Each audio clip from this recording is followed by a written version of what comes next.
ഇന്ന് ഞങ്ങൾ പോകുന്നത് ദോശ കഴിക്കാനാണേ. ഇവിടെ ദേര ഫിർജ് മുറാറിൽ ഒരു തമിഴ് റെസ്റ്റോറൻ്റ് ഉണ്ട്. അവിടെ നല്ല ദോശ കിട്ടും കേട്ടോ. നല്ല ദോശ മാത്രമല്ല, മട്ടൻ സൂപ്പും കിട്ടും. പൊതുവേ നമുക്ക് മലയാളീസിന് തമിഴ് ഫുഡിനോട് അത്ര വലിയ കാര്യം ഉണ്ടാവില്ല. പക്ഷേ എനിക്ക് ദോശയും അവരുടെ സാമ്പാർ, ചട്നി അതൊക്കെ ഭയങ്കര ഇഷ്ടമാണ്. പിന്നെ എസ്പെഷ്യലി മട്ടൻ സൂപ്പ് അവരുടെ അടിപൊളിയാണ്. മലയാളീസ് ഉണ്ടാക്കുന്നതിനെക്കാളും അവരുടേതാണ് ഒന്ന് മുന്നിട്ട് നിൽക്കുന്നത്. അതിനായിട്ട് ഞങ്ങൾ പോയത് ന്യൂ സിറ്റിസൺ റെസ്റ്റോറൻറ്റിലാണ് ദേരയിലുള്ള. ചെറിയ റെസ്റ്റോറൻ്റാണ്, പക്ഷേ ഒടുക്കത്തെ തിരക്കും. ഫാമിലീസിനൊക്കെ സെപ്പറേറ്റ് സീറ്റും കാര്യങ്ങളൊക്കെ ഉണ്ട്. പക്ഷേ ഒടുക്കത്തെ തിരക്കട്ടോ. ഈ തിരക്കൊക്കെ കഴിഞ്ഞിട്ട് ഞങ്ങൾക്ക് സീറ്റ് കിട്ടി. ഞങ്ങൾ ഓർഡർ ചെയ്തത് മസാല ദോശ, ഇഡലി, അങ്ങനത്തെ സാമ്പാർ, ചട്നിയുള്ള ഐറ്റംസാണ് കൂടുതൽ ഓർഡർ ചെയ്തത്. പിന്നെ നമുക്ക് മട്ടൻ സൂപ്പും കൂടി നമ്മൾ ഓർഡർ ചെയ്തായിരുന്നു. മോൾക്ക് ഇതിൽ ഏറ്റവും കൂടുതൽ ഇഷ്ടമായ മട്ടൻ സൂപ്പ് കേട്ടോ.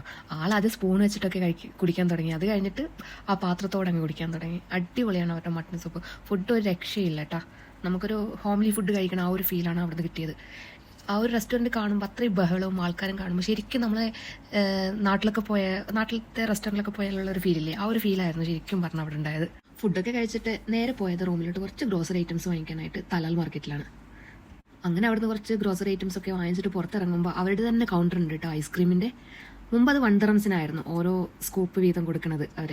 ഇപ്പം അല്ല കേട്ടോ, ഇപ്പോൾ 2 ദിറംസ് വെച്ചിട്ടാണ് അവർ ചാർജ് ചെയ്യുന്നത്. ഇത് ഈ ചൂട് കാലത്ത് നല്ലതാട്ടോ കഴിക്കാനൊക്കെ ആയിട്ട്. അങ്ങനെ ഞാനൊന്ന് കൊച്ചിനൊന്ന് വാങ്ങിച്ചു. കൊച്ചിന് വളരെ കുറച്ച് ഐസ്ക്രീം ആയിട്ടിട്ടാണ് വാങ്ങിച്ചു കൊടുത്തത്. എപ്പോഴെങ്കിലും അല്ലേ കഴിക്കണമെന്ന് വെച്ച് അത് കൊടുത്തു. ഇന്നിപ്പോൾ ഇത്രയേ ഉള്ളൂ ഞങ്ങളുടെ കുഞ്ഞു വീഡിയോ.